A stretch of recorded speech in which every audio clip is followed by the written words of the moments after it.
Welcome to the Growth Shift. I'm David Zylstra. Here's what I've learned after years in business. Every leader who's built something meaningful has a story, but the moment they had to shift, when failure forced innovation, when change became opportunity, when they chose growth over comfort. On this show, we dive into those pivotal moments, the setbacks that became breakthroughs, the strategic shifts that accelerated growth, and the frameworks that turn obstacles into opportunities. Because here's the truth. In a world where change is the only constant, the leaders who thrive aren't the ones who avoid failure. They're the ones who've learned to shift strategically through it. So whether you're facing your own pivot point or just want to learn from someone who's been there, you're in the right place. Let's dive in.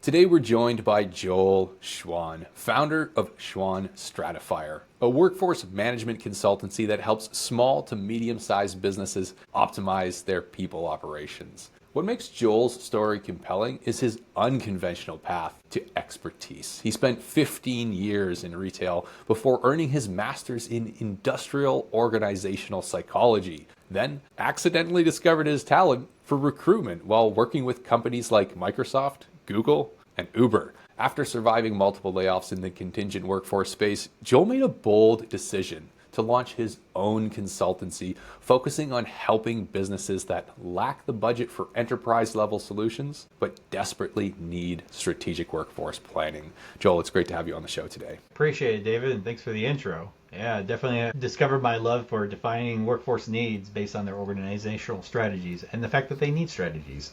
So appreciate it. Not just need, but deserve as well, right? Just because you Deserve as can't well. afford an enterprise level budget doesn't mean you shouldn't have access to the same sort of strategies tailored. Now, Exactly. Joel, you mentioned when we spoke the other day, you mentioned spending 15 years in retail before transitioning into psychology and eventually workforce consulting. Walk me through that moment when you realized your retail experience was actually giving you insights into business optimization that most people just miss. Yeah, so my 15 years of retail pretty much taught me that I need to move beyond it, but also it taught me that there's a lot of valuable lessons that you can take away from it. Most people just kind of get burnt out and say, I never want to work in retail again. But I kind of look back and see is like, hey, there are opportunities where, leadership can redefine itself and where upskilling and reskilling becomes a very intricate part of being able to map one's career pathway, and not just within retail, but moving beyond it too, by taking those experiences of working in customer service, which I feel is something we all need to have experience with at some point in our lives. But definitely the aspect of it is that I wanted to learn more about business and how to work with the workforce. And so that's kind of what drove me to want to learn more in psychology.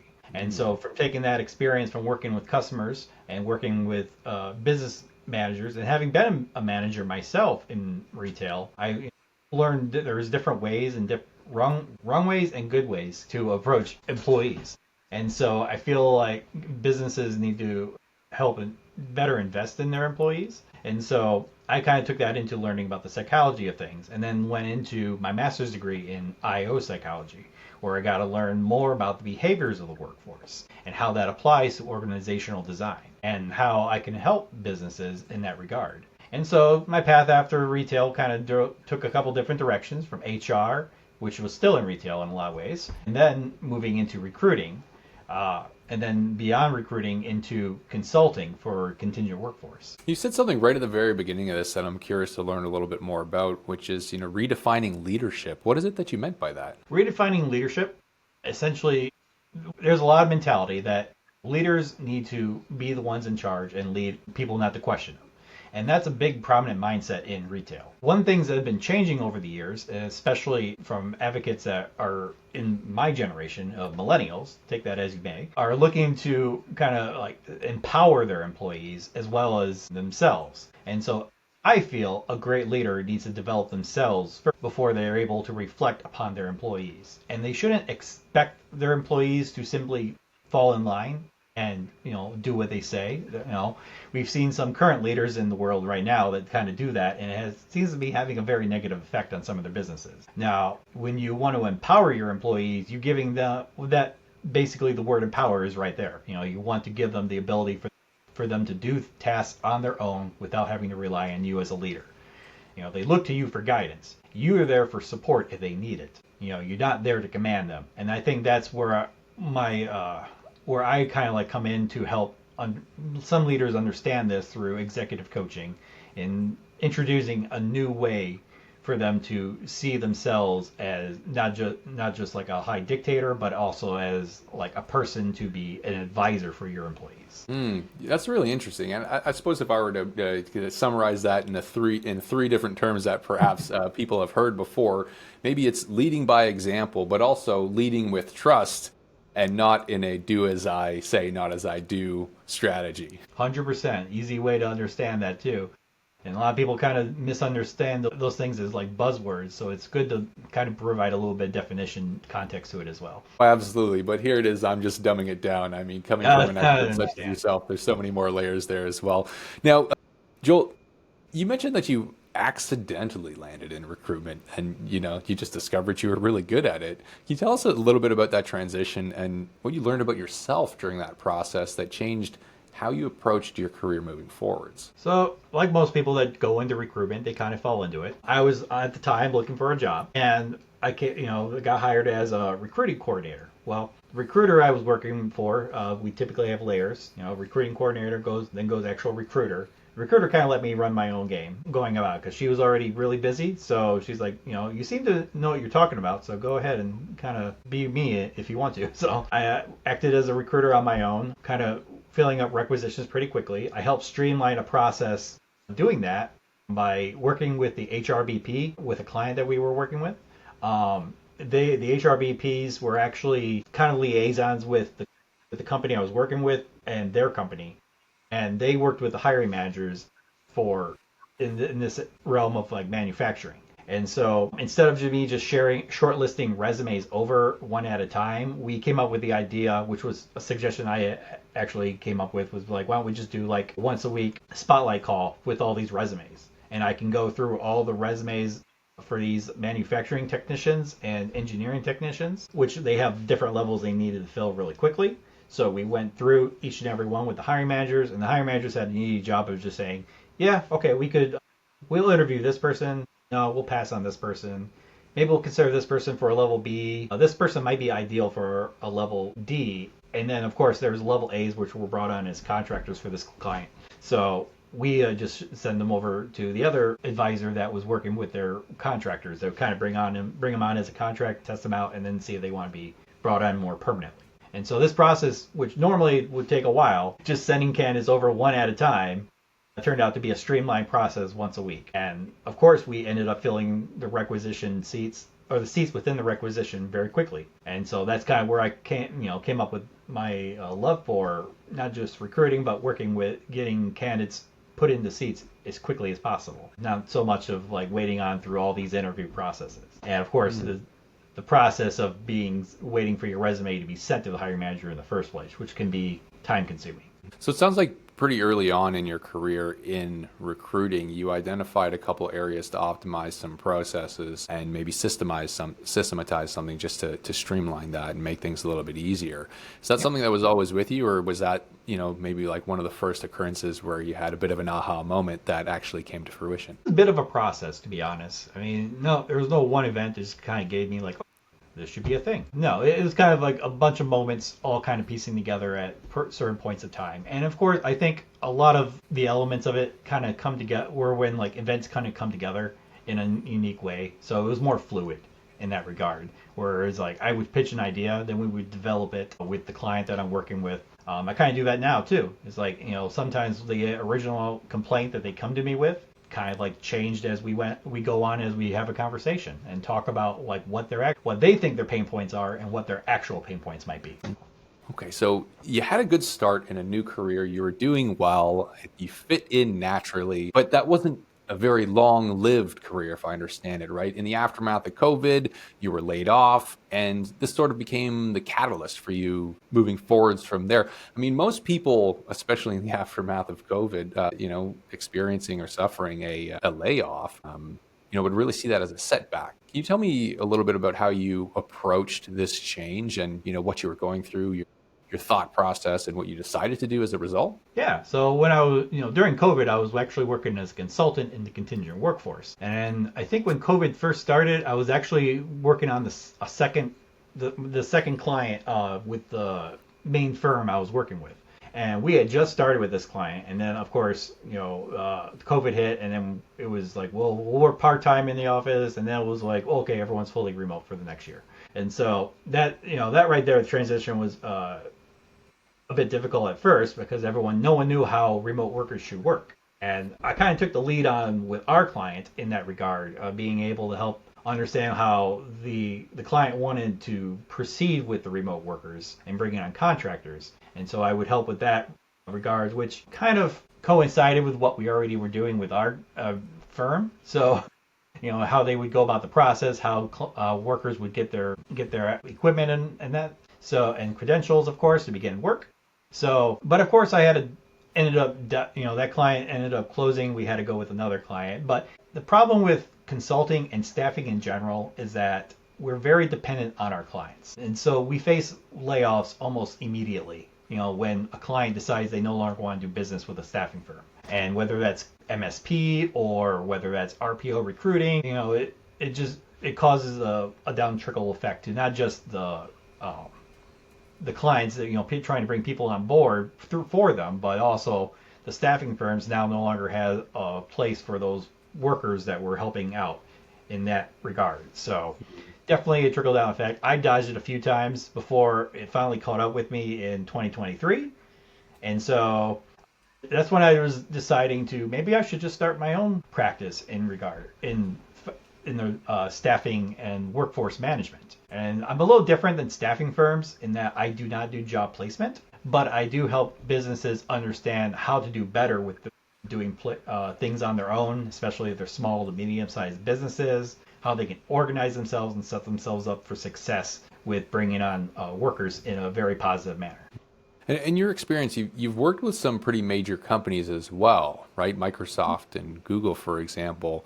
But now you've transitioned to working with some smaller businesses, right? How has the experience that you've had working with larger companies shaped your leadership philosophy when advising clients who are perhaps wearing multiple hats? So a lot of startups and medium-sized businesses all really kind of like to be like the big boys that I worked with in the past.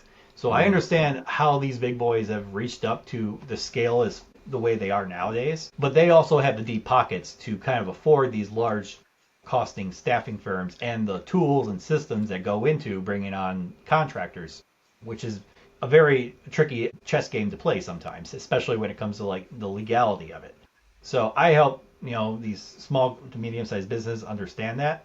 I provide them guidance and advisory support in showing them these are the type of documents they should be creating. For example, a client I recently had, they did not have an SOP.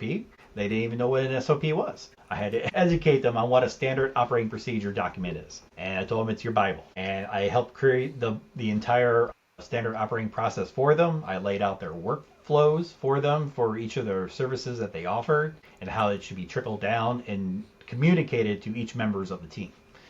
And so, things like that, even though they seem simple and common sense, a lot of startup companies don't understand the actual how to do it or the reasons why they need certain things. And so they just know they have a service and they want to get it out there. And so that's kind of where people like me come in, where we kind of like show them the nuances as to, okay, if you want to present this in a better light to your clients, here's how you can do it in the background. Okay, so it sounds like what you're really doing is you're taking, frameworks and systems that large enterprise public companies use, and you're bringing them to smaller companies that, maybe dream they could get there one day. Perhaps they will, but they just don't have the intelligence or the know-how to actually set up the right foundations for doing so. So you help them get set up properly so that they can actually move forwards.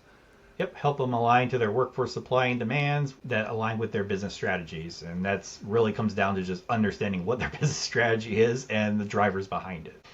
I imagine I imagine you probably get into some pretty interesting conversations with clients at times as well. I mean, here you are bringing these huge, developed, advanced strategies to smaller companies. Maybe at times they're feeling like, they're not ready or they're not right for them. I think we've all been in that position before, right? Like, oh, I don't know if I can do that. Maybe it's a bit of imposter syndrome. Maybe it's something else. But do you ever encounter clients who feel like, maybe this is just too much. Maybe we can't actually do this? All the time. They underestimate their ability to develop an action plan, and so I try to help them understand these are the elements that you're going to need to help solidify your understanding of not just your strategy but also the drivers behind it, like I mentioned. And so that involves creating like an action plan and identifying the gaps and the risks, and also sometimes it also involves doing research and doing an analysis on what you're currently doing, understanding the metrics behind it to make sure that you're meeting your goals, you're doing what you're set out to do. And so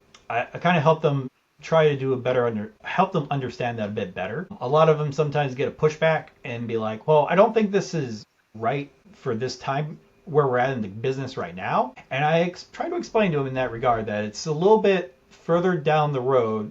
Yes, but this will help you in the long run too.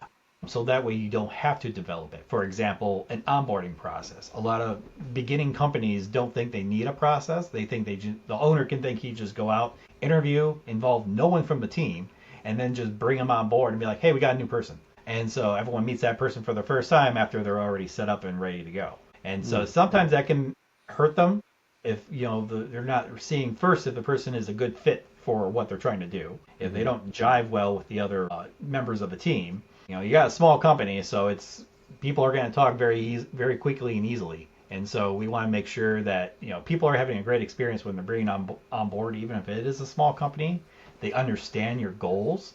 Because I've worked with some clients that have had issues with like the turnover, like, oh, we let this person know we were a startup, but they didn't understand the expectations we had, and then they ended up leaving. And it's like, well, it's probably because you didn't communicate those expectations well. And that can get lost in translation through the process of being brought on. Mm-hmm. So you want to make sure that other members of the team are also meeting this person, especially if you got a small business you're trying to build up. You want to make sure everyone has buy-in onto the people that you're bringing on board. And that may not stay the same as they escalate bigger into medium to larger size companies. Then that's going to become impossible to do. But when you're small, that's an ideal opportunity to kind of like get the engagement from your rest of your team that you trust and see if this person is someone that you also want to deliver trust into to help you succeed and grow your business. So, when you encounter a client then who is maybe in that position where they're just really focused on their immediate pain, let's say, and what they feel needs to take priority, but you're bringing in a vision for the future, right? Or you're bringing in a strategy to help move them forwards.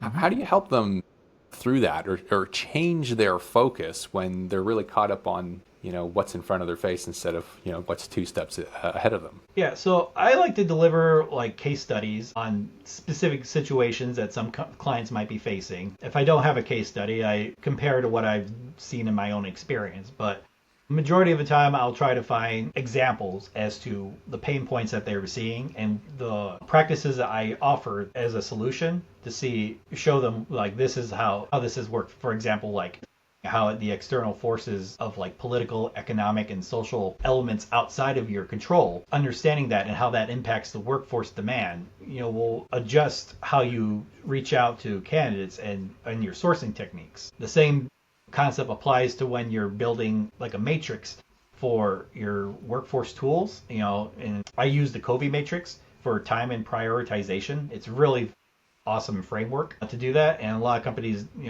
don't even do the basics of like what's considered urgent and what's considered important and what's considered low priority. And so I use like frameworks like that, and then I showcase them from like other teams or other companies from case studies as showing that this is a proven method, this works, and this is how you can use it to like prioritize your own workforce initiatives or just simple daily tasks. I mean, it doesn't have to be on a company scale. It can just be like a team dynamic thing as well.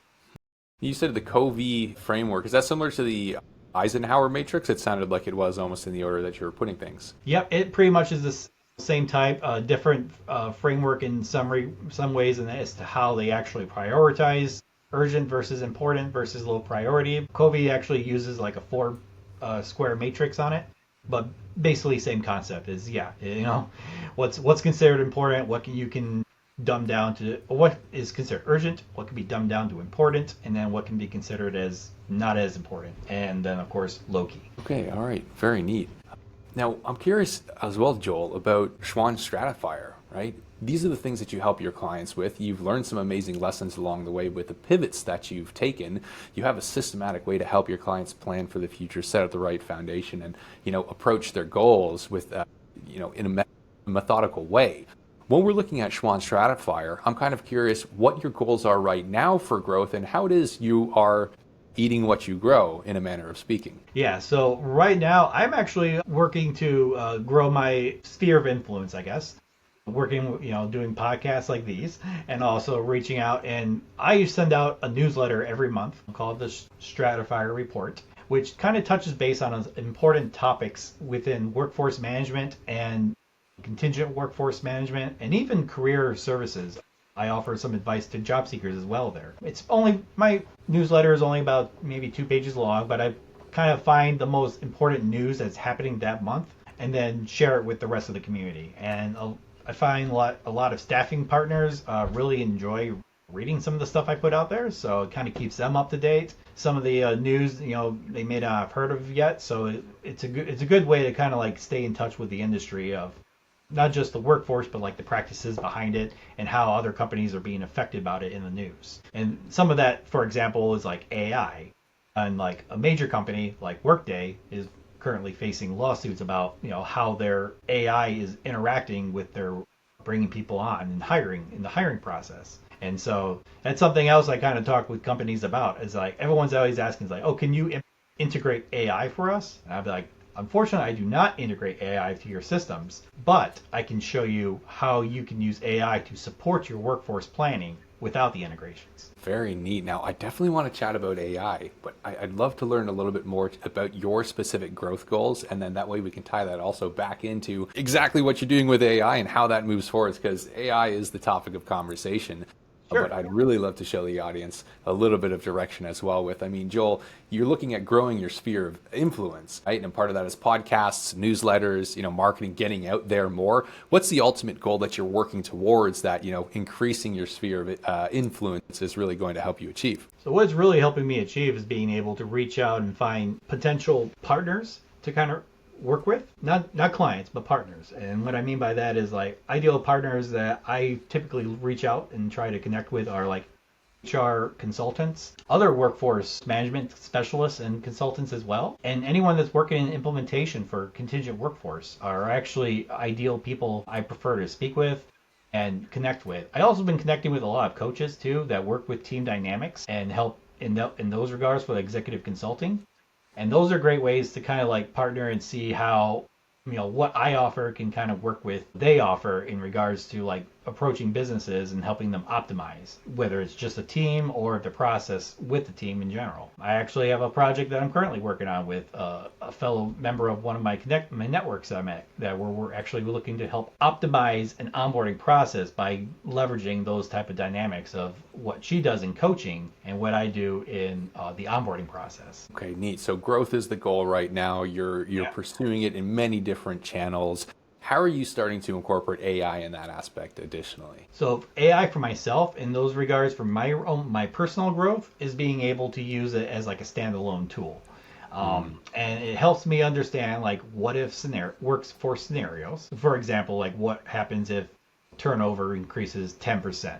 It's good to kind of play out these type of scenarios out in AI to kind of like just get an understanding as to anticipate problems down the road. If you know how to utilize AI, like for example, ChatGPT has a free option. It's great to work with and play with for independently. It kind of helps you understand those type of things. And also being able to use it for reports and data is also a great way to kind of like organize all that into simple understanding.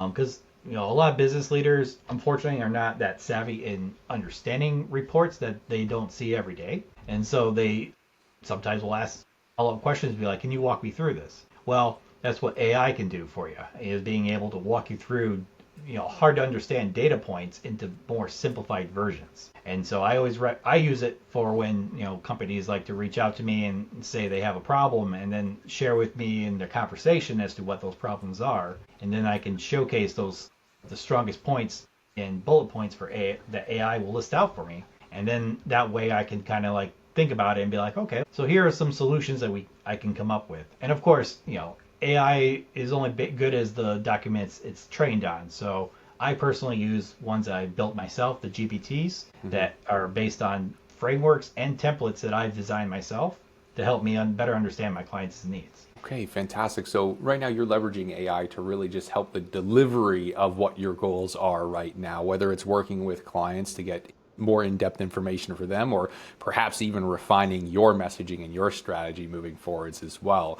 Now, when we look at AI specifically, you mentioned that, clients come to you with questions. Oh, can you help me implement this? You're saying no, you can't help them implement it for obvious reasons mentioned. I mean, there's a lot of risk there additionally, but you can help them understand it better and plan for it better. When we look at the nature of the clients that you have, the type of clients, right? You're working with small businesses. You're working with clients who don't have enterprise level budgets, who can't arguably afford to make enterprise level mistakes, right? A lot of larger companies jump into new tech feet first because it's that flashy thing. They're excited. They want to get on board. They want to be the first movers. A lot are more reserved as well, but I think the right path forwards is to make a case for real business value. Is this actually going to provide value? Right. So when we're looking at how it is you help your clients around AI decisions and analyzing it, is now the time? What should I use it for? Do you work with them to help them identify which sort of processes perhaps would most benefit from more simple AI solutions versus which ones, maybe they should keep the human touch on for now? Yes, and we've actually been seeing that how that plays out in the hiring process too, or recruiting process in a lot of ways. I'll use Workday as an example again, is that they're implementing AI in a very in-depth way to analyze things. And there's also other companies out there that use AI to do like the actual do screening of video interviews that may not be the best way. I use AI as a thinking partner and accelerator for my business. I recommend a lot of small, medium-sized businesses to do the same. But when they are asking me, it's like, should I use AI, or should we incorporate AI into this workflow process as a system, or as part of our system? A lot of the things I like you mentioned is like the first question is like, what is the purpose of doing this, and what is this actually solving? Is this an actual need, or are you doing this because everyone is jumping on the bandwagon and you don't want to get left behind? And I do 100% agree that the human touch should remain in some aspects. I think people should approach AI as more of a resource and less of a worker replacement, which is unfortunately a lot of large scale companies were thinking about doing when AI first got announced with ChatGPT, and unfortunately it has had not very great effects. We want to make sure that when you are integrating AI, that you're asking yourselves the important questions as to what is this solving, how is this making our business better, and do we absolutely need it? And of course, the best parts about AI is being able to automate the administrative task of things that don't really need a whole lot of human thought behind it. For example, scheduling interviews, a great means of using AI. Hell, even like being able to be a resource for like shifting through and sorting resumes would be a great use of it. And what I mean by sorting, I don't mean like scoring and looking for the best, phrases. It's actually what it's doing is that it scans the resume like any other filter, and it's showcasing the ones that meet the requirements the best based on the information it's been given. And of course, the recruiter is still looking through these, but it's just maybe being sorted in a easier format for them to review. Mm-hmm. And there are a lot of recruiters out there that have used AI, or use AI as part of their ATS systems, and some of them say that the scoring is not all that great anyway. So it's always good to understand how these scorings are being done, what's being used to teach these AIs if you do decide to jump into it. And like I said, is it necessary, or is this just like more of a nice to have type of thing?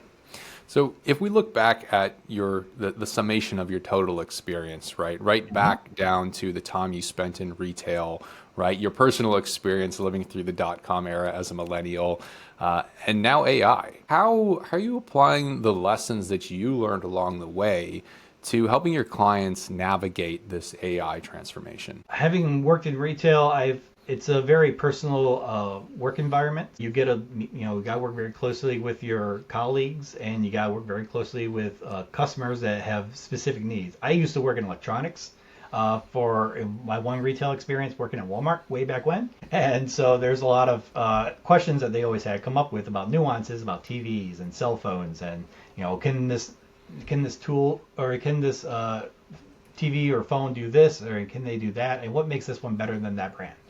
And so that kind of goes along the same lines of what AI is like these days. There's so many different AI tools out there. ChatGPT now has Claude. There's Claude against them. There's Gemini. Everyone has a means of their own GPTs to implement into dashboards now, and so it's all over the place. And the best way, what I like to do is kind of like sit back and do analysis of myself of figuring out which different AIs offer what services, which ones are ideal for my specific needs. And I advise my clients the same way too. It's like if you're picking out specific dashboards to implement into your workforce planning, then we need to understand what it can do, what its capabilities are, what is it solving your problems. This is going to be a broken record right there. Is it solving your problems? Is it something that's going to enhance the process, or is it going to make things more complicated down the road? Because that's what we want to be able to simplify the easy tasks and administrative tasks, like getting paperwork done, getting the scheduling going, but we don't want to overcomplicate it by taking away making decisions in the process where it should require like a human level of some kind to approve, either to approve like the budget or to make sure things aren't just being taken out and moved forward. Joel, I want to say thank you so much for joining the Growth Shift today. It's been incredible having you on. Thank you for sharing your experiences, your lessons, and your insights. As a final question, if you could sit down with a business owner who's struggling with workforce challenges but doesn't know where to start for a solution, what's the one internal question you'd have them ask themselves first to find that answer? It's a good question. Let's see. I would say that the best thing to kind of when you're looking into workforce planning, like the first question you want to ask yourself is, what are my needs? What is my strategy, and how do I want to approach this to meet my meet my organizational needs. And that kind of falls into a lot of different things. So sometimes people need to kind of deeply reflect and understand, if they require like a skill gap analysis type of thing, like identify current and future skills required is always important. And of course, understanding, planning for learning initiatives as well and taking that into account when you're beginning the initial processes. So understanding the business goals first, understanding what you want to do, and then from there you can plan out the skills, the learning initiatives for your employees when you want to do that, how you're going to welcome them when they're brought on board, and then the process kind of continues on from there for the onboarding and the experience. Fantastic. True words of advice. Joel, for any of our listeners who might like to connect with you or to potentially work with Schwan Stratifyr, what would be the best way to find you? Best way is to visit my website at www.schwanstratifyr.com, or you can find me on LinkedIn just by looking up Joel Schwan. And that's a wrap on another episode of The Growth Shift. If this conversation sparked something for you, whether it's a new perspective on failure, a strategy you want to try, or just the reminder that every setback can become a setup for something bigger, hit that subscribe button and share this with someone who needs to hear it. Remember, the leaders who thrive aren't the ones who avoid change. They're the ones who shift strategically through it. If you're ready to build the systems that help you grow without the chaos, head over to valentix.io. We help businesses like yours scale smarter, not harder. I'm David Zylstra, and I'll see you in the next shift.